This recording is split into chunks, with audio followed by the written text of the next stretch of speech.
So, Comrade Dikembe, what are your thoughts on the ongoing UDA NDC? What do you think about it, and what do you think about Ruto's future as a prospective presidential candidate? But the NDC is still ongoing, and so far the leaders who've spoken, they have spoken as if William Ruto has already won the presidency. But I can tell you that William Ruto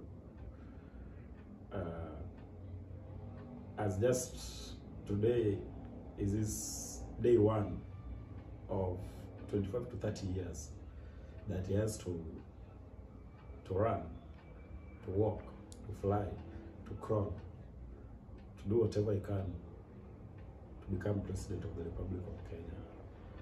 He may become president. Unlike other people, I do not write off Kenyan leaders. I do not say that so and so will never be president. William Ruto may become president in future, but that is like in 2042. In 20 or so years. 20 or so years. Actually 25 to 30. So why do you think it may take such a longer time? Because of two things. One, William Ruto wants to win the presidency on his own terms. That's the mistake. I can say that Raila Odinga, and before Raila Odinga, Jaramogi Oginga Odinga, or even Kenneth Matiba, he believes that because he's popular now, they keep claiming that UDA is the most popular party in Kenya today. In Kenya today. We've had that rhetoric before. There was a time ODM was the most popular party in Kenya. There was a time Ford was the most popular political grouping in Kenya. There was a time KPU was the most popular political grouping in Kenya. And all those formations had one thing in common. They at the helm were leaders who wanted to take power on their own terms. If we've learned anything in Kenya, it is that you can't win power in Kenya on your own terms, however radical you are. Kenya was not set like that.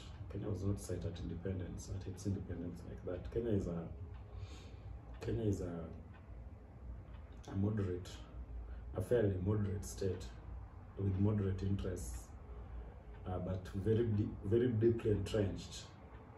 And some of it dates back to the post-colonial environment, the very how do I put it? The very manner in which Kenya's independence was negotiated is such that it excludes national radical leaders.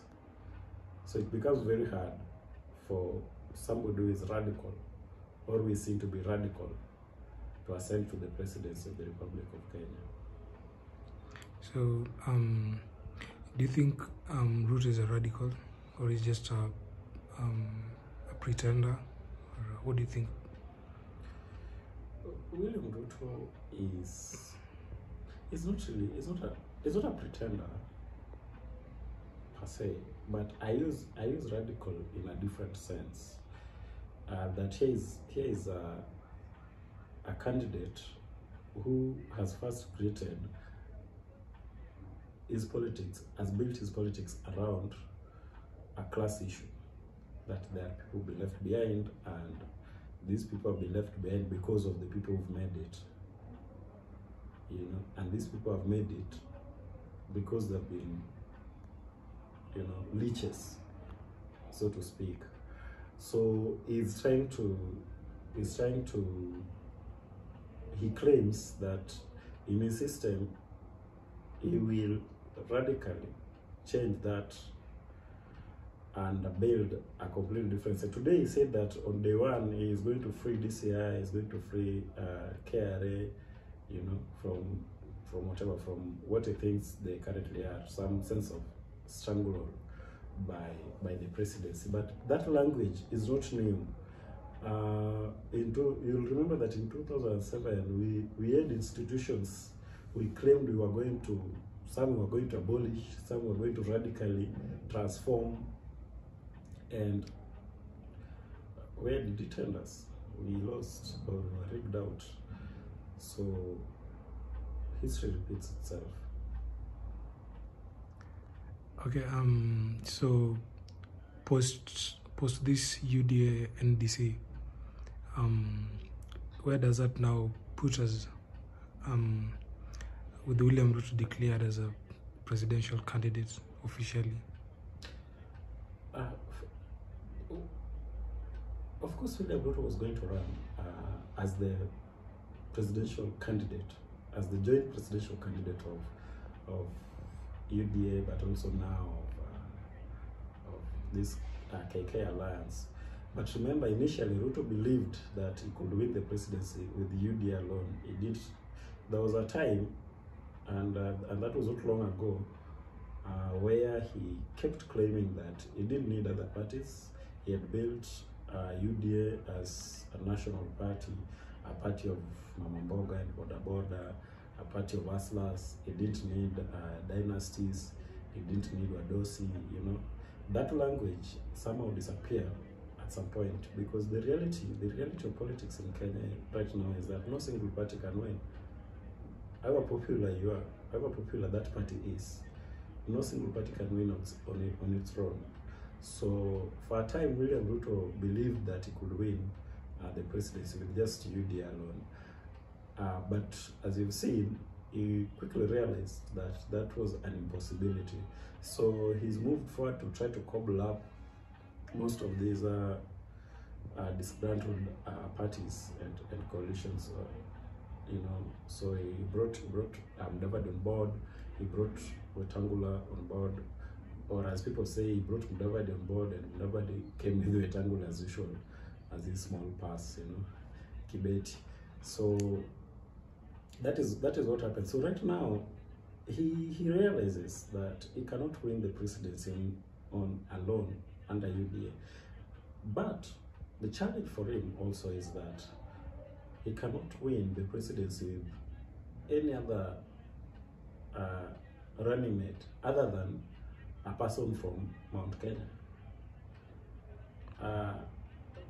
The Jubilee psychology was built on a two-tribe equation. It was a Kalenjin-Kikuyu equation, and that is what Ruto is pursuing. It's only that he's doing it cleverly by trying to downplay the ethnic character of UDA. But the fact of the matter is, the UDA psychology is just a continuation of what President Uhuru ended or collapsed in Jubilee. The belief or this idea that two ethnic groups can, you know, win power back to back.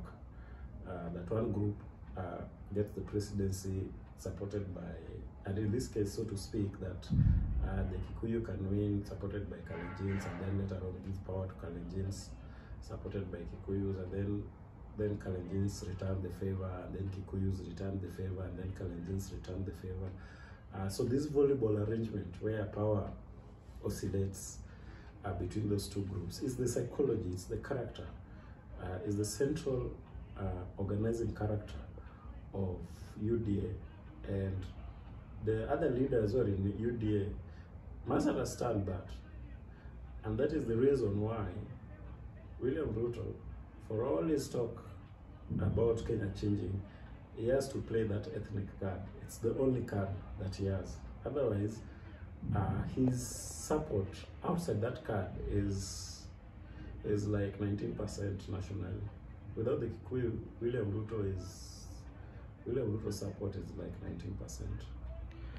Again, in the unlikely event that William Ruto becomes president, what kind of state do you think we are going to end up with? Today, one of the things that happened and that Kenyans must at least take note of was the removal of journalists for almost 2 hours as Jubilee deliberated. I hear that only one media house was allowed to cover the entirety of that event. That is a window into the thinking of the Ruto state. It's vindictive. It's a state that will likely go after players it deems did not, give it a platform, or players it deemed did not give it a chance. So you see today, those media houses that were chased from Kasarani are indicative of what is likely to happen. And it is not just because media houses are businesses, so this will go, it will cascade down. It will be businessmen, it will be institutions, it will be individuals, it will be people, bureaucrats, government functionaries, it will be everyone the Ruto state perceives to have, stood in its way as it tried to capture power. Okay, I think that's all for today. Thank you for your beautiful views.